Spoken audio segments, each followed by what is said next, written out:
Thanks, guys. We're here. Capital One is here. Oh my gosh.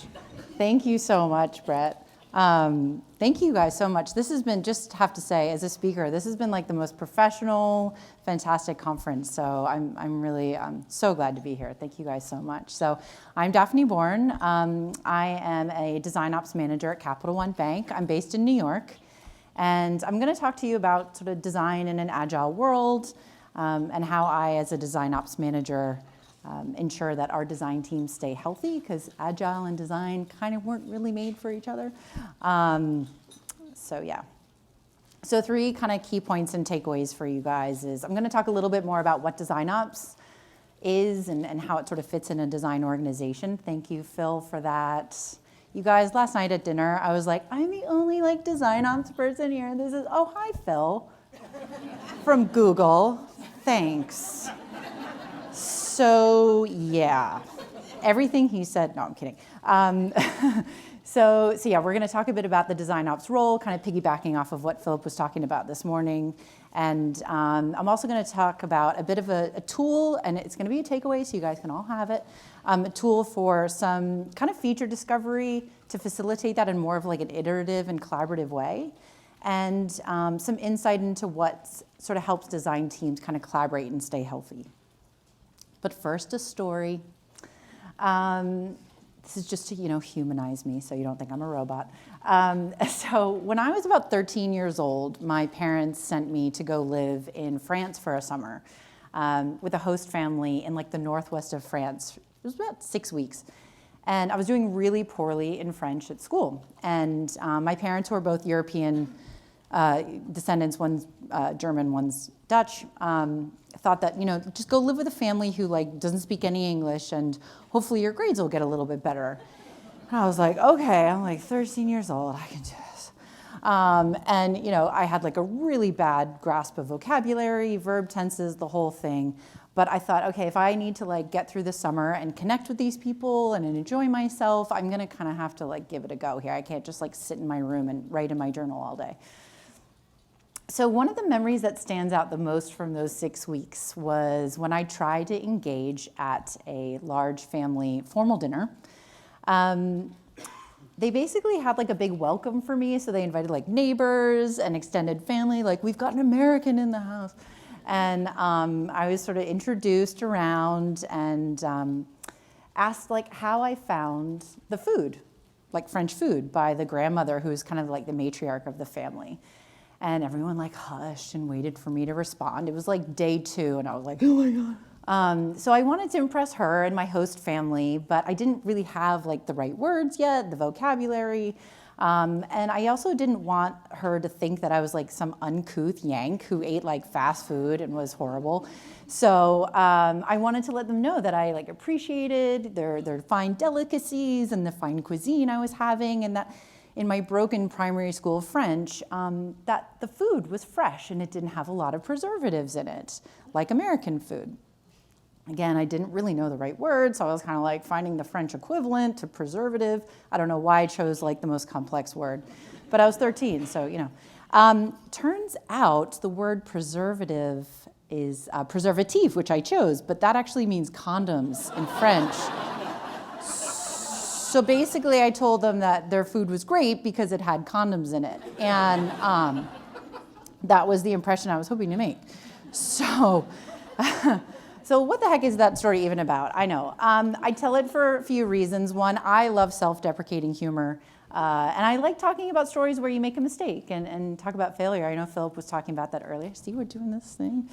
But it's also the impetus of kind of how I got into design ops, right? Those early impressionable years of trying to figure out this language and connect with people really kind of ignited this passion for common languages and linguistics and connecting through language. Well past my degree in French in college and into design ops today. And design ops folks kind of do the same thing as my goofy preteen self, right? We tend to kind of seek out opportunities to connect and find a common language or create one if it doesn't exist. So I thought it was kind of relevant. Anyway, but let's set some context. What the heck is design ops and why are we even a thing? everyone's like DevOps. I'm like, yeah, that's sort of the same. One of my all-time favorite books, and I actually brought it, I was gonna bring it up here, but I'll show you guys at the break, is Org Design for Design Orgs. Please go out and get it if you can. I'll show you a picture of it in a minute. But it talks about the shift of when design started being treated like a business partner and not like a production arm.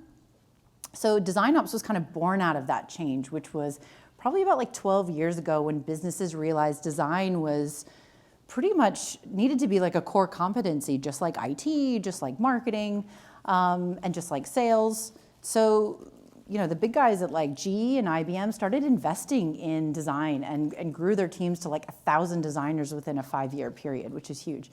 And banks like Capital One acquired this infamous UX design firm called Adaptive Path. And management consultancies like Accenture acquired Fjord, which is an amazing design firm as well. However, design, even though like, oh my gosh, we were like, you know, reducing costs and doing all this awesome stuff, and companies were really investing in us, and that was great, we were definitely a little bit less mature of a corporate function. So our practice and impact kind of suffered because of this lack of sophistication within like those internal big corporates. And companies, luckily not mine, weren't really realizing the potential of their investment in design. So most business leaders are not designers, and most designers aren't really great at like building and managing teams or business. They don't really teach you that in design school, right? They're just kind of focusing on their craft. So design didn't really know how to be situated in the organization properly. Sometimes it still doesn't. I think we've come a long way. And I thought, you know, I'd set some context as well, like before we even get deeper into design ops, like what is design, right? I know sometimes people are like, yeah, I know what design is. It's buttons and colors and like fonts and stuff, which it kind of is, but it kind of is other stuff. So I'm going to be focusing on product design today because that's probably the most common form of design within an in-house organization. And for me, design is like a way to problem solve.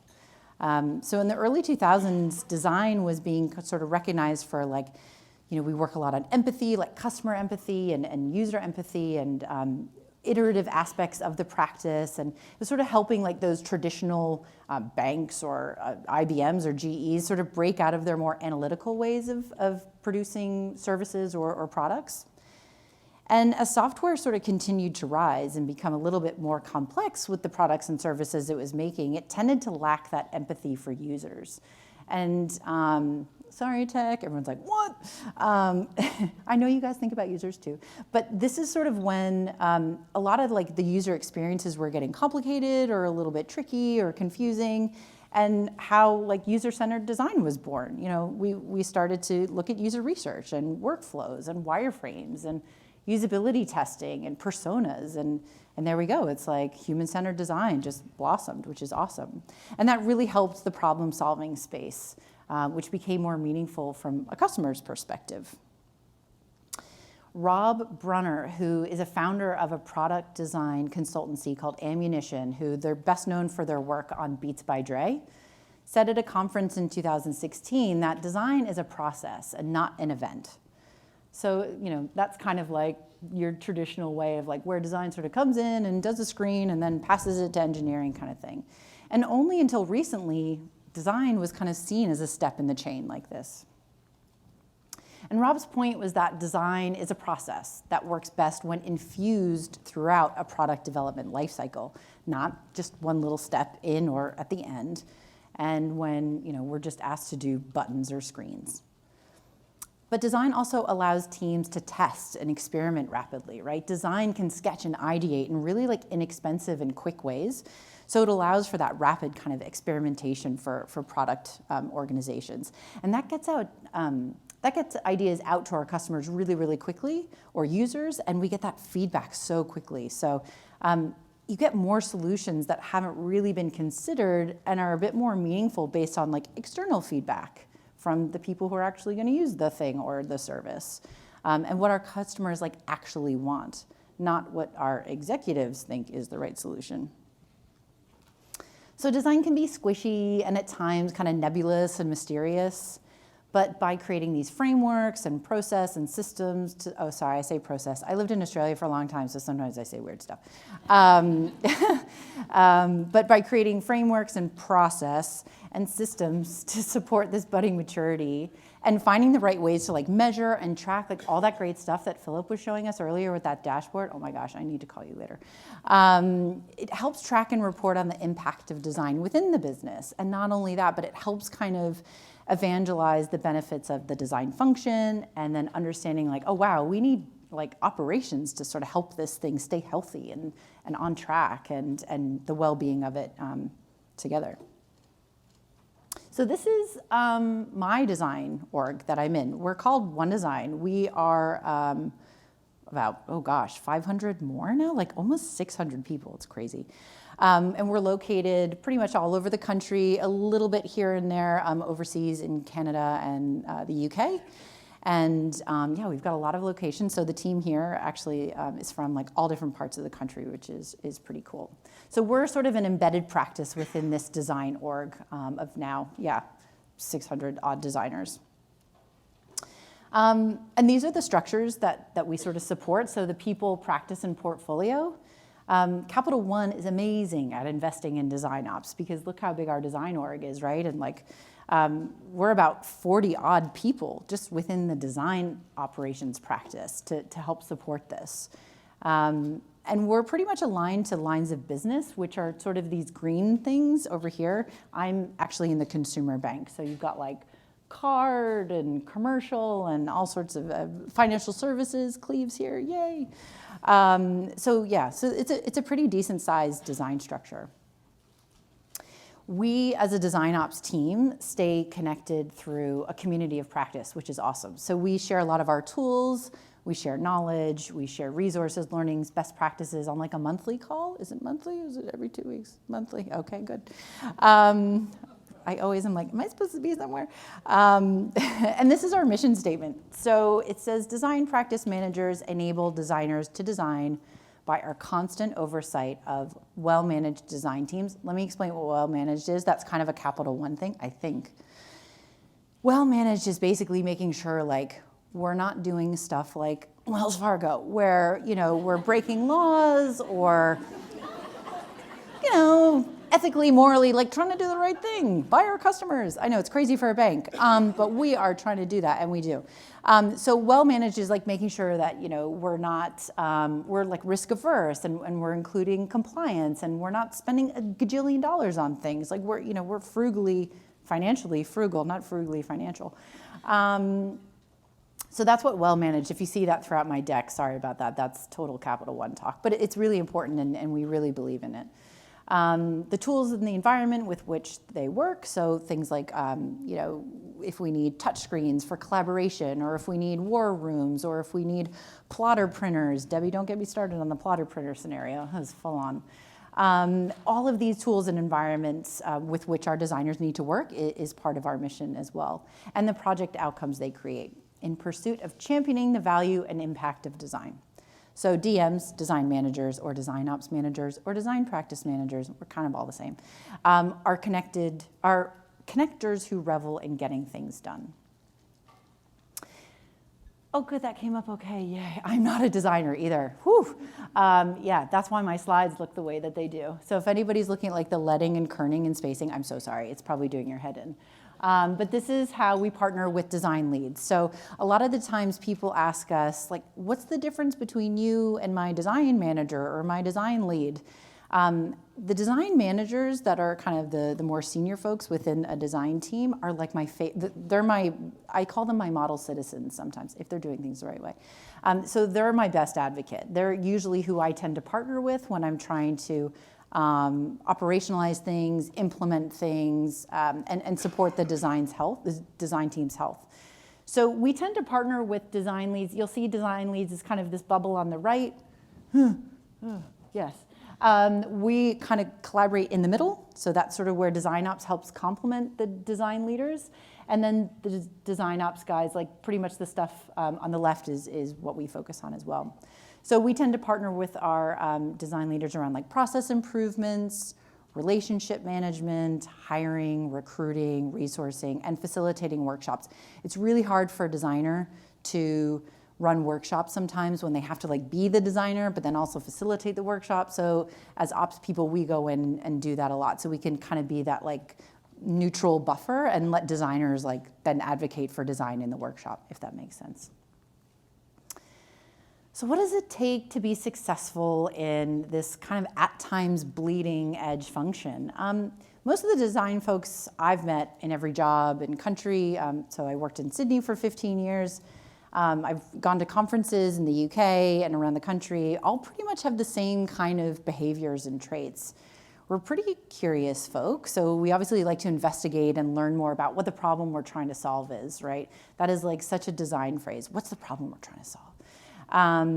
And we're connectors, like I've talked about, and like, you know, my 13-year-old self is, we have this innate kind of desire to create relationships or bridge gaps.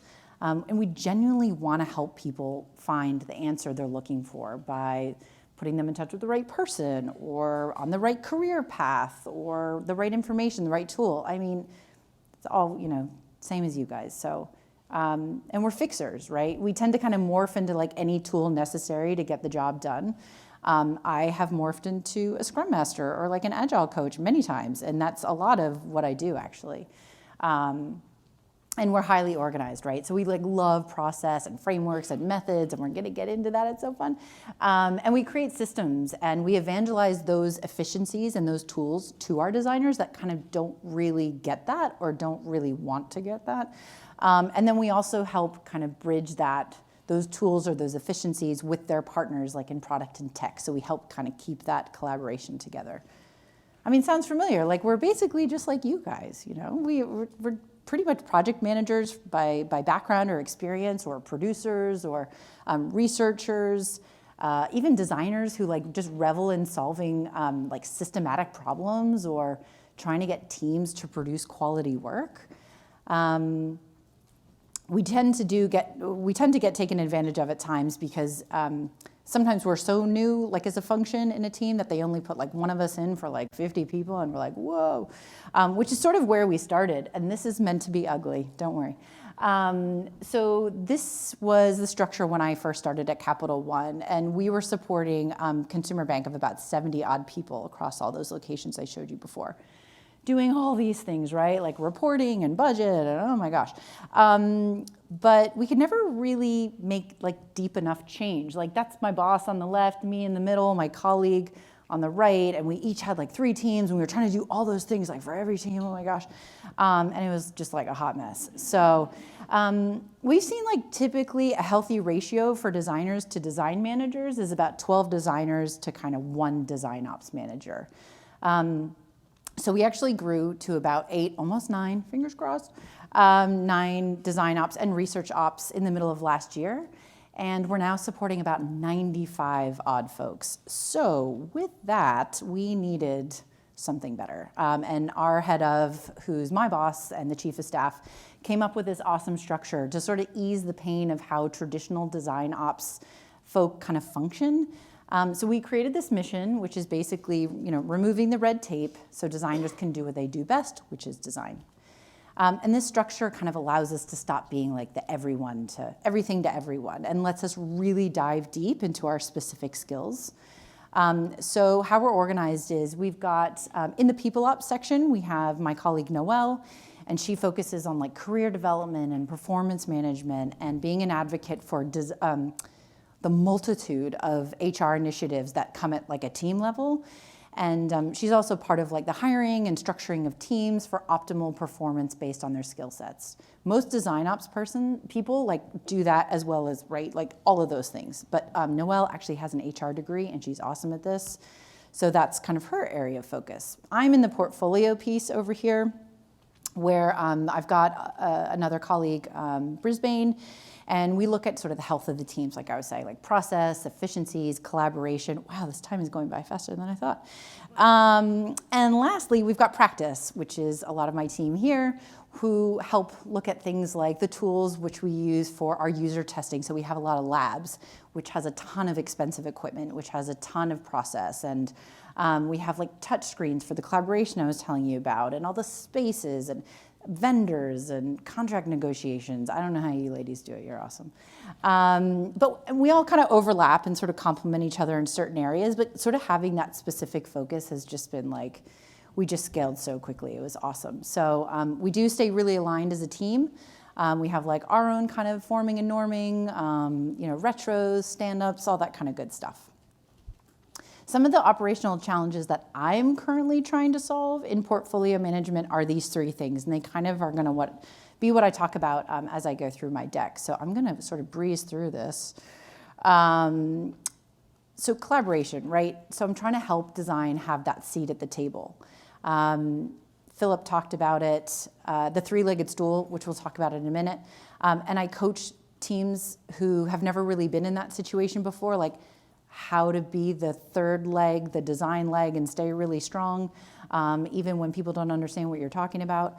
And I make sure that design is part of those moments where the rest of the product org is looking at how we're gonna work and how we're gonna strategize, and let's all make some norms. And it's usually product and tech in a room doing that. And I'm like, wait, can I come? So a lot of what I'm trying to do is work on how we collaborate better.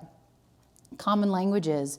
This isn't only for design teams. I mean, yes, that is a big focus, but it's also trying to find like how we can partner better with tech and agile teams, like our agilists and our scrum masters and product.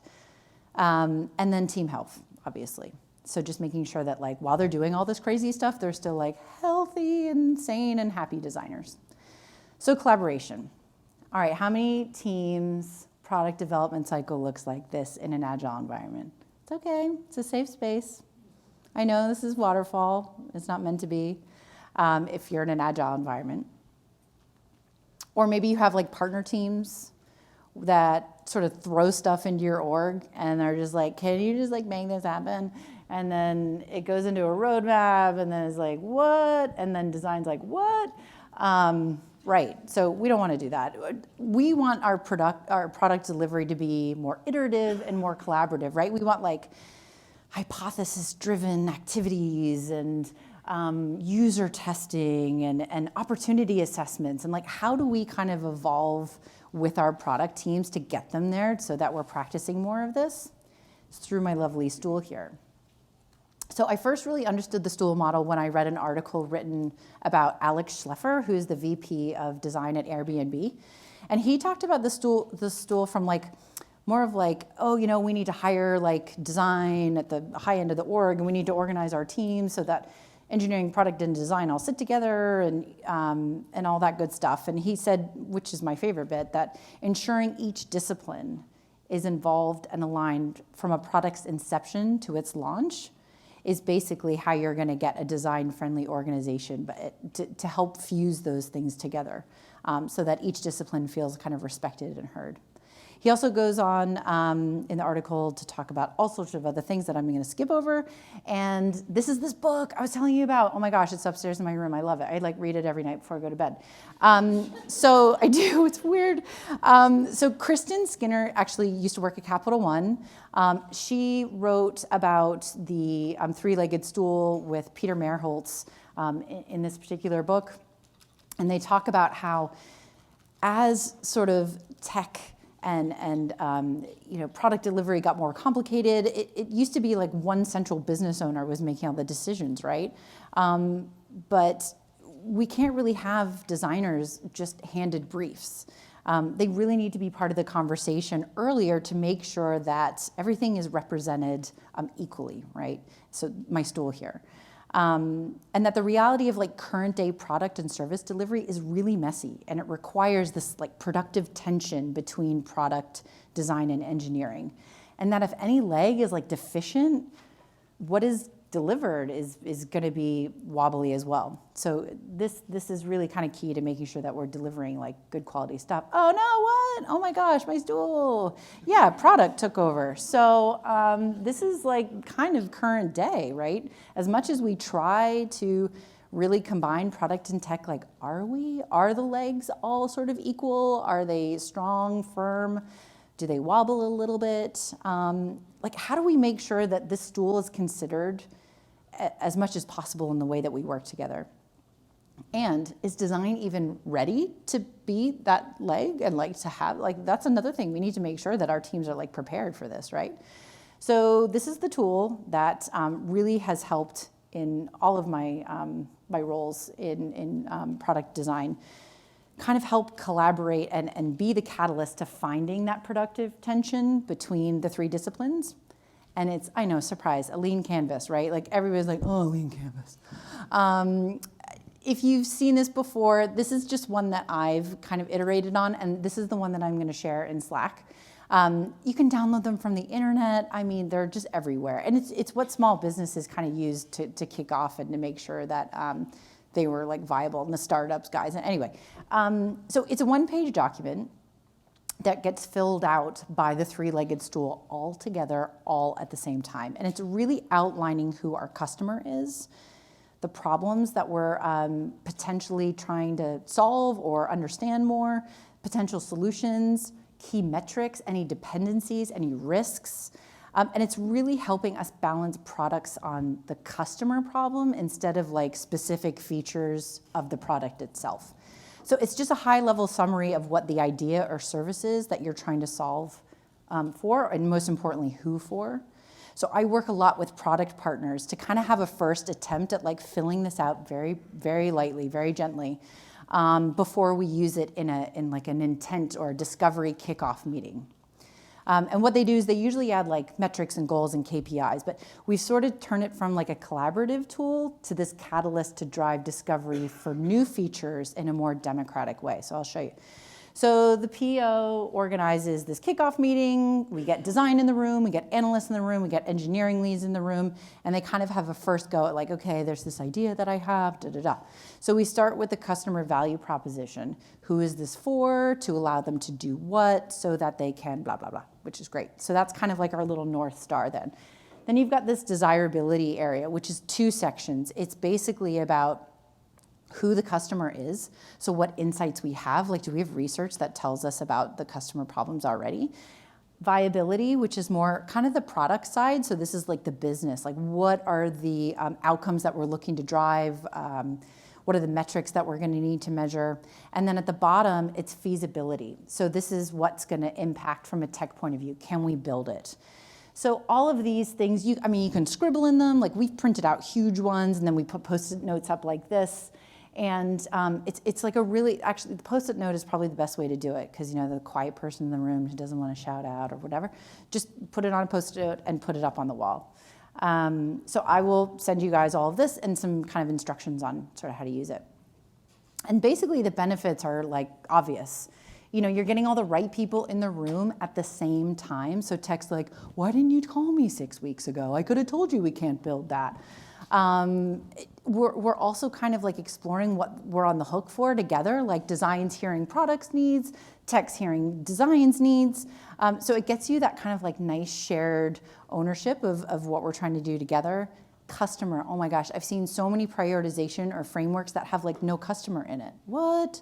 So it's really good. This canvas really helps the customer stay equally weighted to the rest of the specialized areas. It's concise. You can like hand this over to anybody, and it doesn't have to be like a perfect formula, but it's a really nice way to make sure you get people sort of on board that maybe don't understand product delivery, but can look at this framework and be like, oh yeah, that makes sense. And yeah, it's just really easy to share, and it becomes kind of this focus, like your North Star for the team, right? It's a really nice way to constantly align on what the problem is you're trying to solve. I'm at 40, so I was going to talk about how creating common languages is something that we had to do, based off of a story that I had about a designer that I set up to fail. And I know, I did it. I mean, let's talk about it. So there was a moment where when I first started this design ops role at a different company, I was all about like figuring out what the relationships were like with design, right? Like, Were we influencing? Were we creating work together? Did we have good relationships? Did we just get stuff flung to us on Slack? Yes, we did. So I spent a lot of time like communicating with tech and product and really listening to them and understanding them, and then kind of evangelizing like design, like this is our practice, this is our process. And they were just like hungry. They're like, oh my gosh, this sounds great. Let's collaborate. I'm going to put a workshop together. And I was like, oh my gosh, okay, great. Workshop. I'll get my guys. Like, it'll be fine.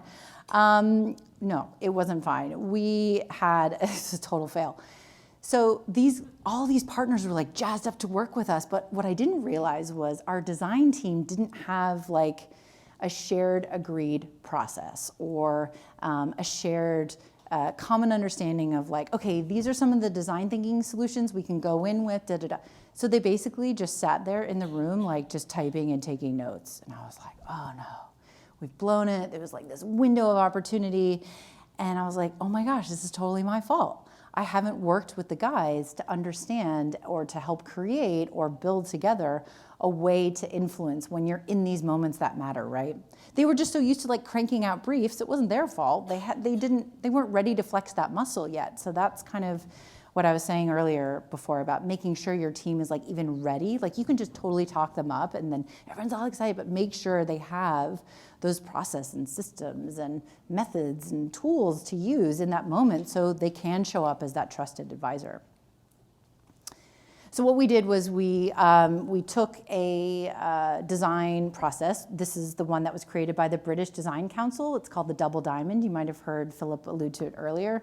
And I worked with my design leads to adapt it a little bit to more of like the kind of milestones and design process that we have at Capital One.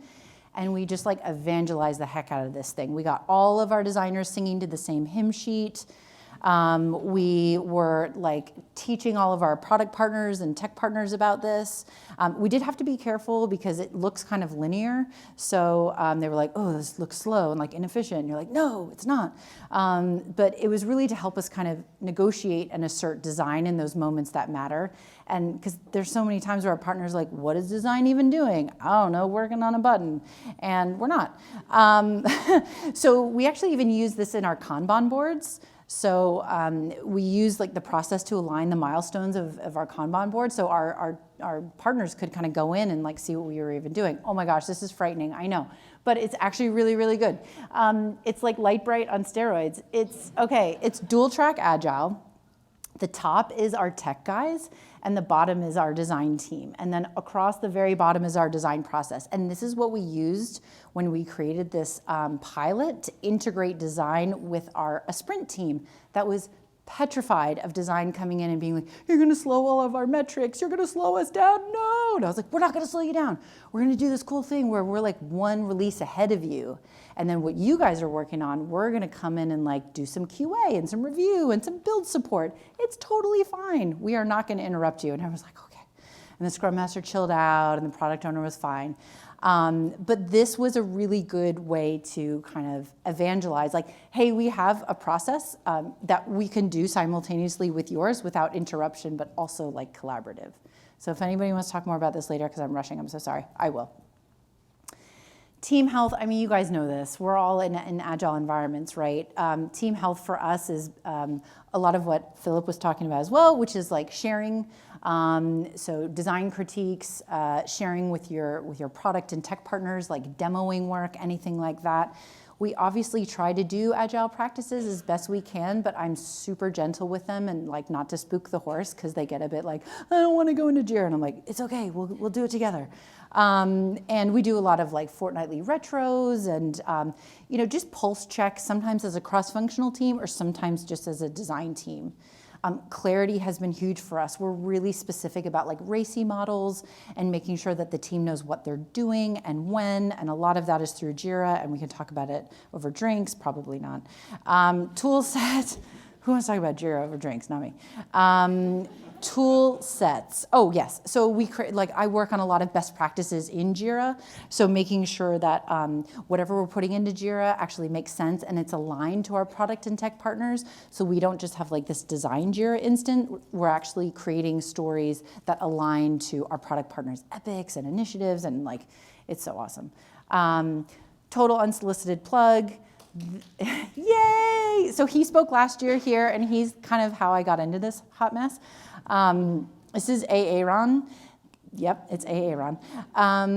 He wrote this book with Adam Cooker, and this is a really, really good book if you guys want to learn more about what I'm talking about and what Philip was talking about critiquing and design sharing, and how to kind of foster that communication and how like you can get designers to sort of feel safe about sharing their work and then having like peer-to-peer critiques. This is a really, really good book, so I highly recommend it. You're welcome, Aaron. I'm gonna like blow through this because it was great, but I'm at time. And how is our little stool doing? I'll just do one little quick check-in on it. Oh my gosh, it's feeling a bit stronger. We have like a lean canvas. We've got that productive tension that Kristen Skinner refers to. We've got some clarity in our work, which again, I blew through, I'm so sorry. We've got a process, so we know like what we're doing the right way. Our partners know what we're doing. We're collaborative, we're an equal partner, and we're confident. We know what we're working on because we have this lean canvas that we use like together at the inception, co-creating. Oh my gosh, it's amazing. So we're really turning up as that trusted advisor. And yes, look at the D leg. It's like, yay, I can do it. So yes, this is my team. I couldn't do any of this without them. We are constantly iterating, experimenting, changing, again, that bleeding edge kind of idea. So a lot of what we do is we try to foster the design ops community as best we can. We go to like free meetups after work. There might be pizza and wine involved, but no big deal.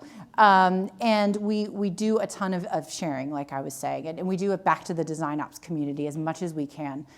So we're not really like protective of what we're sharing. We just want to build that community together. So now I challenge you to contribute back to the DPN community, right? What if we did like a 7-day tool challenge where in the next 7 days, you guys can put up like your favorite tool in our Slack channel. I don't know, are we using that hashtag? Is that a good one? There's a few. That one was pretty cool. We don't have to use that one, but let's try that one. I'm gonna put my lean canvas in that one, so I'll kick it off, and I'll put some kind of information to support it there. But maybe I'll see you there in the next 7 days or so. So thanks, I'm so sorry it was so quick.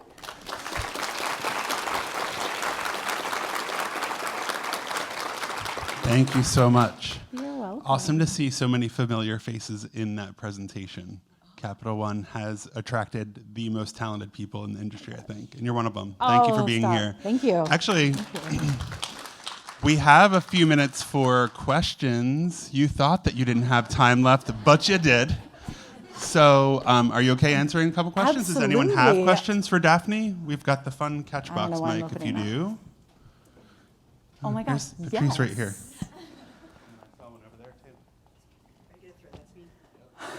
Can you talk more about that Light Bright thing? Oh my gosh, right yes, I will. So the Light Bright thing was, so we ran a pilot. I know maybe some orgs might have designers embedded in a cross-functional like sprint team that has a scrum master and a designer and a product. We just don't have that. Our design guys are just learning a lot of that agile transformation. So what we said was, okay, let's make a pilot, right? Let's just like take a teeny little team, teeny tiny, and let's put a designer and a design lead in there with a product owner, a scrum master, a tech lead, and somebody else. And what we did was for like 6 weeks, probably a little bit longer, we did tons of retros and tons of health checks and like measuring about what was awkward, what was good, what was slow, what was like, oh my God, that was awesome. All those kind of things that came out of the pilot. And every time we were approaching teams to do the pilot, they were like, design is super scary. Like, I don't know what you guys do. You're always in my way. You always slow me down. So we use that Light Bright to show them our process and to show them the milestones that we do. So at the bottom, I'll send it to you afterwards. At the bottom, we were like, okay, here's our design process, and these are all of the little milestones and things that we do. And then we did this color coding of like release 1, release 2, release 3. So we were like, hey, tech team, when you're in release 1, we're actually like in release 2.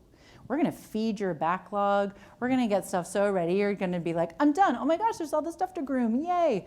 So we were trying to say like, hey, we're gonna be super efficient and we're gonna feed your backlog as much as we can. So by the time you move to the next release, you're ready and we're all ready. So a lot of that was to kind of demonstrate a little bit of their process and what we knew. Also moments where we help support them in that process. So sometimes teams aren't so great about QAing things, and we're really trying to like nail that one home.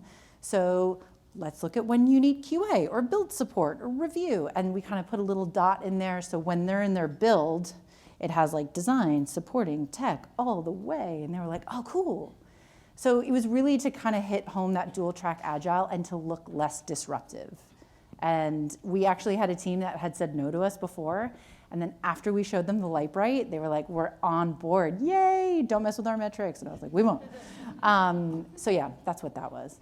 Does that help? Yes. Okay, good. We have time for one more short question. I saw a hand up over Are you here. sure?